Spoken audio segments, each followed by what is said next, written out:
այս դիվիզիան միակն էր հայրենական մեծ պատերազմում, որ ազգային դիվիզիաներից մասնակցել է Բերլինի գրոհին։ 89-րդ դիվիզիան շարունակել է իր մարտական ուղին Ուկրաինայի տարածքում, այնուհետև Լեհաստանի ազատագրմանն է մասնակցել եւ ի վերջո նրա գործողությունների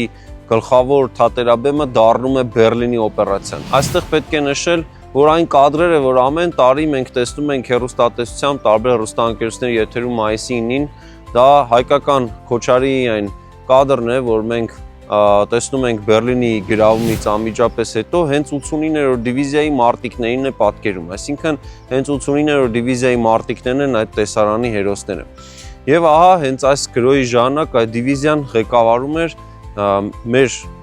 փառավոր զորահրամանատարներից գեներալ-մայոր Նվեր Սաֆարյանը։ Նվեր Սաֆարյանի անունը եւ 89-րդ Թամանյան դիվիզիայի անվանումը մնալու են հայոց պատմության մեջ որպես հայ ռազմարվեստի ամենաերևելի եւ կարկառուն ներկայացուցիչներ։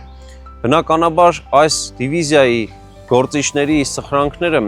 հայ ռազմարվեստի ամենափայլուն էջերից են, իսկ Նվեր Սաֆարյանը ամենատաղանդավոր զորահրամանատարներից էր։ Եվ բնականաբար նրանց գործողությունները իրենց հետագա սերունդների վրա ունեցել են հաջողության հասնելու բավականին մեծ լիցք թողնելու ազդեցություն եւ պատահական չէ որ Արցախյան առաջին պատերազմի մասնակիցներից շատերը հենց այս հաղթական ուղին որպես օրինակ են ունեցել իրենց համար հաջողություններ կերտելու ճանապարհին։